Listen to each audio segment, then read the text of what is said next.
All right. Well, thank you guys so much for being here. We have a really cool panel to talk about regenerative agriculture, which is a really hot topic right now. To get started, I kind of thought that we could have Dan walk us through the basics of regenerative agriculture and what it is. Yeah, sure. So the NRDC has been working towards understanding what regenerative agriculture means for the millions of people that practice it across the country. It's really hard to define because it's very context specific. So a regenerative farm in one part of the country will look a little bit different from one on the other side of the country, but there are a couple concepts that sort of unite all of these farms that practice regenerative techniques. One is that it's context dependent. The other one is that it seeks to regenerate natural systems. It accepts the fact that natural ecosystems are very complex and that farms can be a part of those natural ecosystems. And so very often it's trying to regenerate the ability of these natural ecosystems to provide services, and a lot of that has to do with the soil. The other thing that we found really interesting is that regenerative agriculture is not just about natural ecosystems, it's also about social and cultural connections. And so it's about feeling that you are part of a network, it's about farmer happiness, farmer well-being. All of these things are kind of core to the idea that you're not just regenerating a natural ecosystem, but you're regenerating the connections that farms play in larger societies. And the last thing is that it's very outcome focused. So it really hopes to drive farmer innovation. Farmers know that they would like to, what are their goals? We would like to increase biodiversity. We'd like to make sure that our families are healthy. We'd like to make sure that the systems that we're contributing to are healthy. And so it's really how do we innovate in order to get to those outcomes. Thank you. Yeah, and when we talk about regenerative agriculture, I feel like it seems pretty high-minded, but then on the ground, people are using these practices in their day-to-day lives. David, could you walk us through some of the most exciting developments you've had on your farm? Sure. We kind of use a combination of sort of old, tried and true practices and then some new technologies as well. And just to me, it doesn't I don't think I'm doing something that's sustainable or it's regenerative. To me, it's like, this makes sense for this farm. And so, something real basic, just having livestock on the farm. We can be more diverse because we have pigs, and we can make more money on our wheat because we use the straw in our hog barn. And so then that means we can do a three-way crop rotation of corn, soybeans, and wheat. So having livestock on the farm, doing crop rotations, which are just ancient farming practices, cover crops, and no-till, which is starts to be a little newer practice. And then we get into some different technologies that we're using now to reduce our dependence on synthetic fertilizers, and then we're using our hog manure. And so for our farm, it's just a really the old and the new sort of blend really nice together. Yeah, that's really interesting. And Michelle, you've done a lot of work with young farmers. I'm curious, how do these practices benefit them in their farms, especially when they're beginning? Yeah, I mean, I think, so we are a network, just for those that don't know, Young Farmers is a network of many young farmers, a national grassroots network. And I think similar to what you're sharing, a lot of young farmers use practices like low-till or no-till, certified naturally grown, biodynamic practices. Holistic and rotational grazing is another one I'll mention that is really popular in our network. And I think the way that it impacts them is we did a survey in 2022 of about 10,000 young farmers in our network. And the way that they've described regenerative agriculture impacting them is that it's one of the top reasons that they farm, related to what Dan is mentioning about being related to environmental stewardship and community as well. And so it is very natural to them also to participate in some of these practices. And yeah, I think that's generally. Gotcha. Yeah. I think one of our favorite topics this year is, of course, the Farm Bill. Katherine, I know that this is your fourth Farm Bill, right? Yeah, fourth or fifth, yeah. Okay, fourth or fifth. Wow, that's impressive. When we're coming up on the Farm Bill, a big thing to talk about is the conservation title. It's one of the most expensive titles, and it's also one of the most impactful to farmers on the ground. Could you walk us through what you're hoping to see in this year's Farm Bill, if it happens this year. I'm hoping to see a farm bill this year, though that even Senator Ernst was like, maybe not till the end of the year or next year, right? Within the conservation title and within the Inflation Reduction Act, all of this new money and growing money to encourage farmers to both become climate resilient and resistant and also transition to new pieces. I mean, I don't have to say this in a room full of farmers, but when I first started working in food, the idea that specialty crops, fruits and vegetables were called specialty crops, right? Became a thing. And so when we look now towards this next farm bill and we see the negotiations, we're going to have the old negotiations and the around SNAP and the levels of SNAP benefits. We're also going to see, and right now are seeing, huge conversations around the conservation title, whether it's increased money for EQIP or whether it's new pieces. Daniel and I, and David was also there, a few months ago, we're in Washington talking about the Cover Act, right? So how we bring other pieces of funding to the table to both de-risk and encourage farmers to move to this.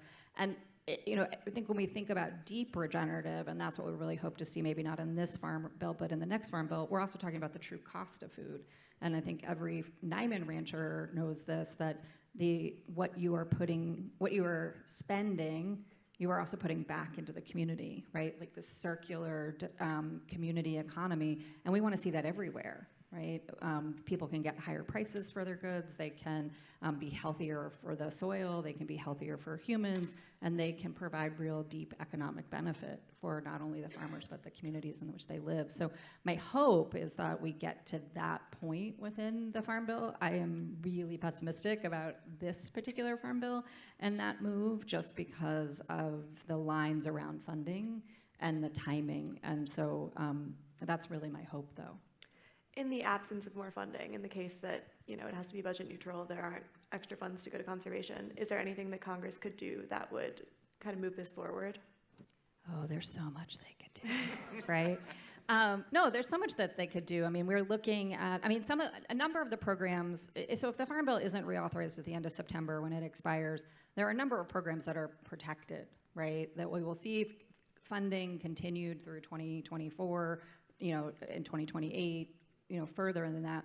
But I think what we're really thinking about, and what the young farmers groups are looking at, that different coalitions are looking at, is what's the next one look like, right? And how are we incentivizing and de-risking the move for farmers to make these changes that we want them to make for healthy soil, right?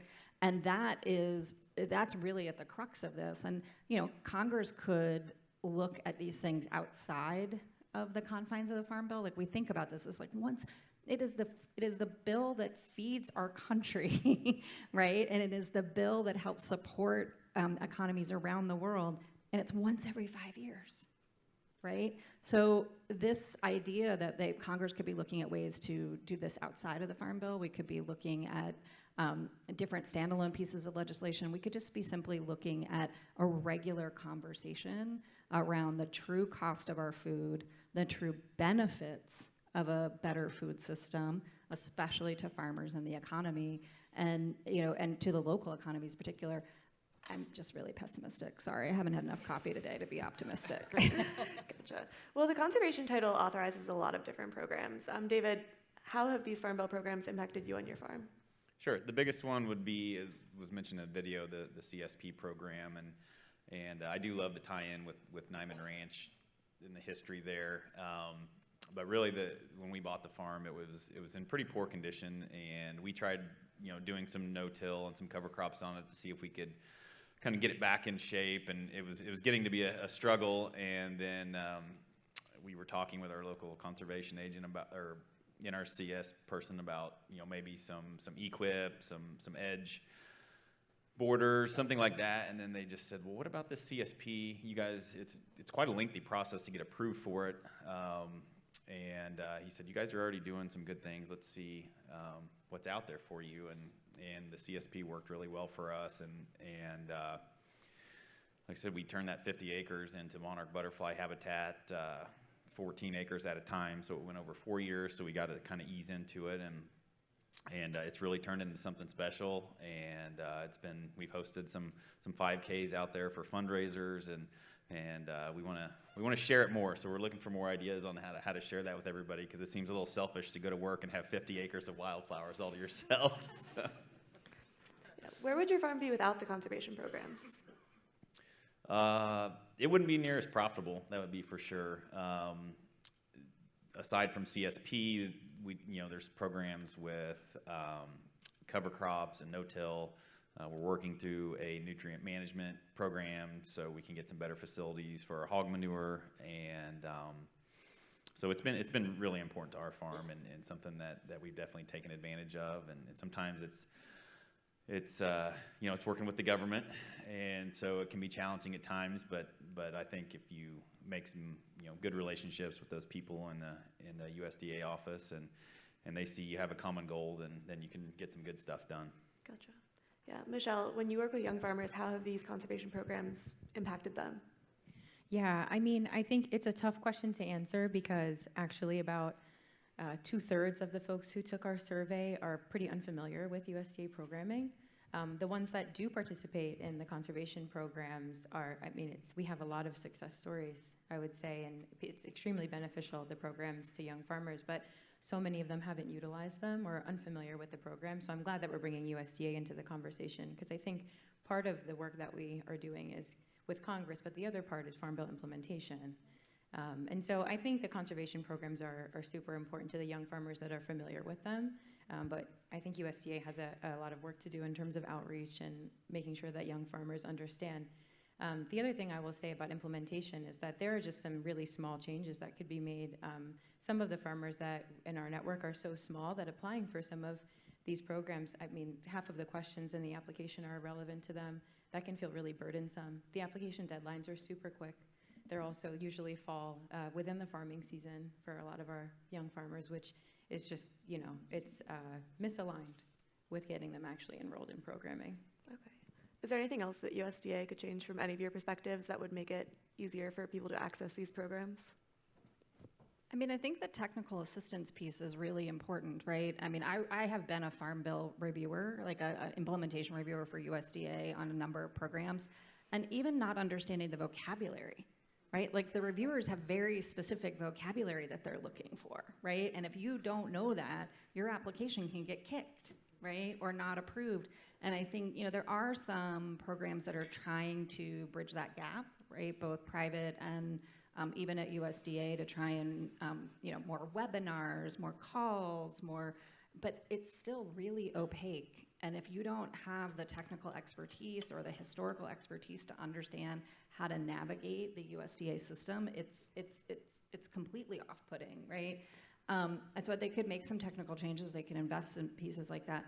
There's also some great programs that, again, a little outside of the Farm Bill and largely came during some of the COVID relief packages, but like local food purchase assistance programs, right, where they're encouraging the purchasing of local ingredients. They now have I think it's all 50 states now have LFPA agreements, and they also have them with almost every tribal nation, right? And so there are some things that are happening to like kind of demystify the system, help people navigate the system, and make new monies available.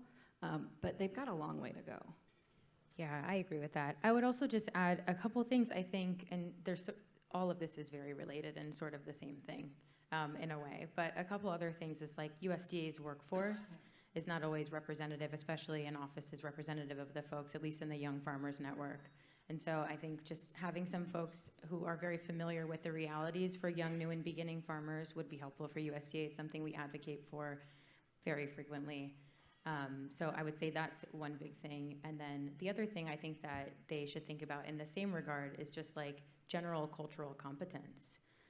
Not only do they not know a whole lot about young, new, and beginning farmers, but young farmers represent in our network a demographic of folks that may not look like the farmers that are historically at USDA offices. And it's a relationship building mechanism to have those folks walk into a place that feels comfortable for them.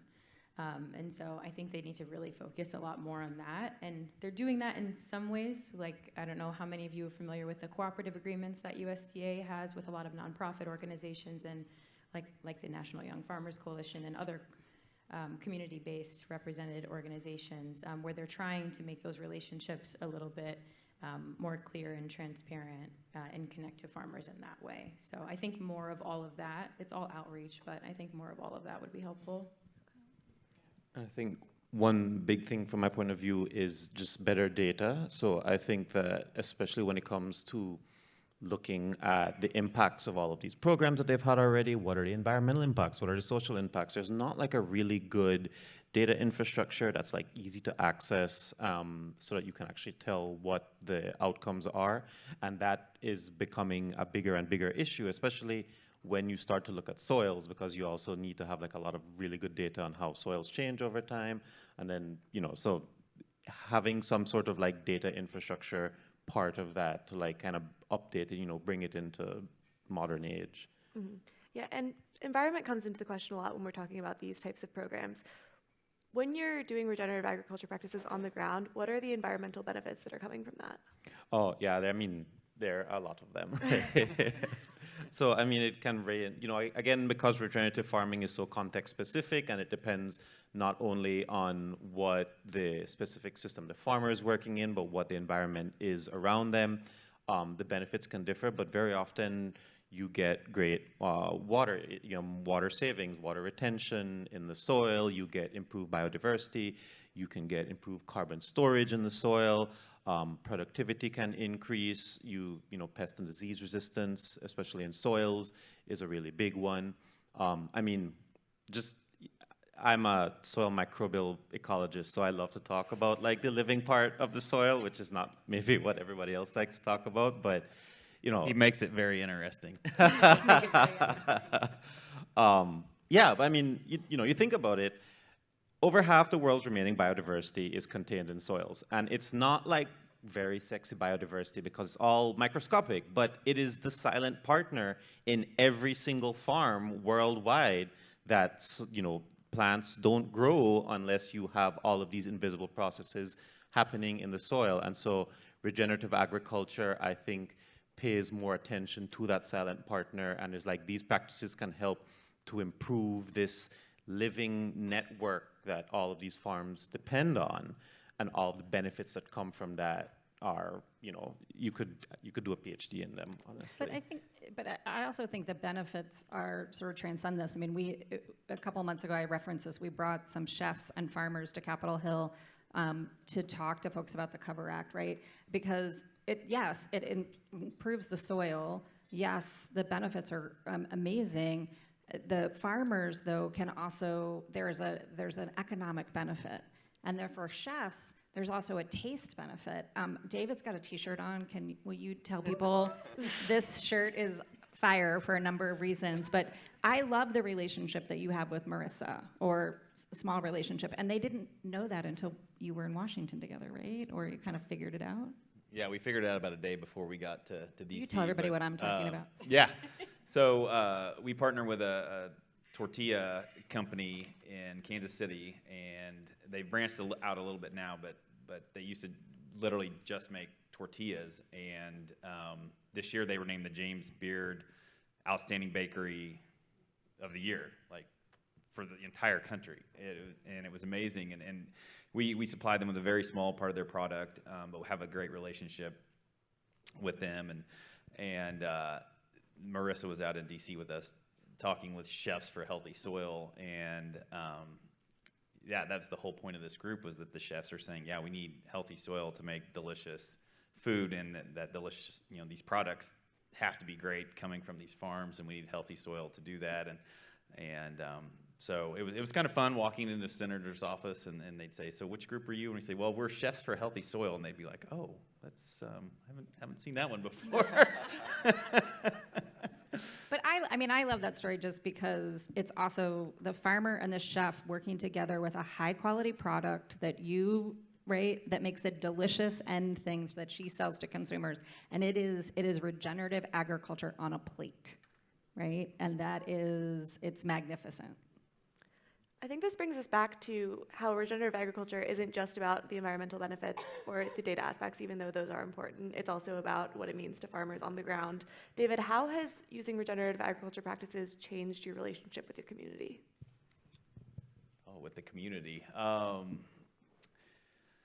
I guess, like I said earlier, part of our regenerative practices are trying to be as diverse as possible. And so in doing that, we've looked, we're close enough to Kansas City that we have some opportunities with markets there. And so, we raise corn for Yoli. There's a small mill that opened up, a stone mill, and so they use some of our corn and sell that to bakeries for polenta and then some different breads. And then there's been a small distillery we worked with, and we were raising the specialty corn, and I like to raise it, so we started a small patch in the garden, and I gave him a sample, and he brewed some up, and he was like, I'm switching to all of this because it just tastes so much better, and the name of the corn is Bloody Butcher, and people are like, well, why did they, and it's this beautiful mahogany colored corn, and but people are like, well, why did they use it for distilling? And I was like, I don't know, it tastes good. Like, that's the only reason. And so it was interesting to see really the product come through to the final product, and then to have those relationships in the local community, to work with a local distillery in town, to work with a tortilla maker, to work with a small miller that's just trying to get his business off the ground. We love those relationships. We thrive on those relationships, and the regenerative ag community is a pretty small, tight-knit community as well, and so you get to make a lot of those amazing connections, and you just might sell some corn to somebody that wins a James Beard Award one day. So. Yeah, Michelle, have you seen similar impacts on the young farmers in your network? Yeah, I would say so. I mean, I think a lot of as I said earlier, a lot of the young farmers in our network come together around like a shared value or a shared mission for why they're farming. And I think a lot of that is in environmental stewardship and stewarding the land. I think the other part of it is that we are a coalition of young farmers and try to instill in them that really the solution to this is going to take a movement, right? And so I think that they come together in this sense of like, we have community and enacting federal policy change that will result in better conservation across the country, not necessarily just where they are. And so I think that's definitely a big part of it and how community plays into that for young farmers. We see the farming population getting older, of course, and the average age of the Niman ranch farmer is younger, which is a big part of this today. How do you talk to young farmers? How do they become interested in becoming farmers, even when they don't see people like themselves in the field?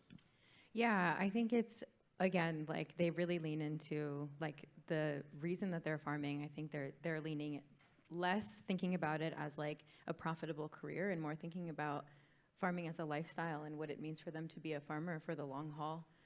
And so I should say about 3/4, again, of our young farmer survey respondents are first-generation farmers, so they're not necessarily from farm families. They come to farming by way of environmental science, many through veterinary medicine is another way, and myself included, who come to farming from all of these different avenues that are all very much related to the environment or some sort of social justice more generally. Mm-hmm. And I think agriculture and USDA, and the moves that they're making over the past couple of years is really leaning into that as like the role that agriculture has to play has a lot to do with social justice now. And Katherine, as a food activist, what do you hear from people when they first try food that has been grown with regenerative agriculture as opposed to what we usually see on the commodity market? I had a really funny experience a couple of months ago. I was helping organize a retreat for one of my clients, and it was all a bunch of folks who work in food, right? Some of the biggest funders on the nonprofit side, on the foundation side. And we hosted the retreat at a regenerative farm, and they were like, oh my God, the food's so delicious. And I was like, that's funny, right? Like you're making a joke. And they were like, no, we've never tasted strawberries like this. We've never tasted, and first off, I was like, oh my God. But so I feel like we can start to tell a story about the power of regenerative when someone tastes it, right? When someone when it's so different than what maybe we grew up with. I'm a Gen Xer, so I grew up with like, you know, tomatoes wrapped in cellophane in the grocery store, right? And when you can taste you can taste the difference between something that is grown with love and regeneratively than you can something that's grown much more conventionally or more widespread. So I think I do start with the plate, but you know, at the end of the day, we have to figure out how to grow the business of growing good food, right? Because business is the thing that's going to allow people to stay on their land. It's going to be the thing that allows people to buy land, right? It is going to be the thing that helps people reclaim land and keep doing that. So it's that is really, and I think that is also the plate, right? The more premium that someone can get for a product, the more widespread it is, the more and the money stays home. What I love about David's story about the distillery and the tortilla manufacturer and the thing and the bakery is all that money is staying in their local community, right? It's not traveling outside. We live in a world where the food that we produce is worth more outside of our communities right now, right? And we need to flip that, where the food has to have real value, has to have real value in the jobs that it creates, in the things that it does in a continuous circle. And regenerative is really the way to do that. So for activists, I do think there's something about like it starts with the soil and the food and you taste it and it's great. And then you're like, why don't I have this every day? And why don't I have this in my home? Or why don't I have this? But we as a community have got to start really thinking about how we grow the business of growing good food and that we keep that money in our local communities to create jobs and economic benefit there. When you all are communicating with policymakers about the upcoming Farm Bill and about other things, how do you communicate with them about the benefits of regenerative agriculture, even if they're not necessarily climate hawks? I mean, go ahead. No, I'm putting it down. Usually it's, you start, I have started with like looking at these, there are certain programs that would just be sort of common sense, right? They're like practices that people do all over the place. Yeah, we want to kind of incentivize cover cropping, right? Like people have composting available, like all of these are like great.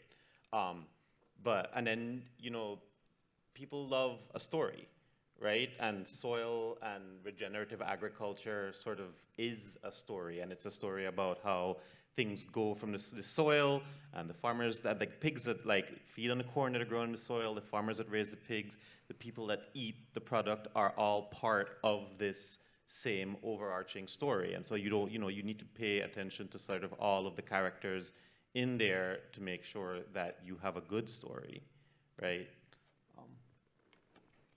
I would just add, I would second that. I think, so in March of this year, we have Young Farmers has a land advocacy fellowship that includes about 100 young farmers. We flew them all to DC this year, and the way that we do advocacy is we bring farmers directly to their congresspeople to tell their story.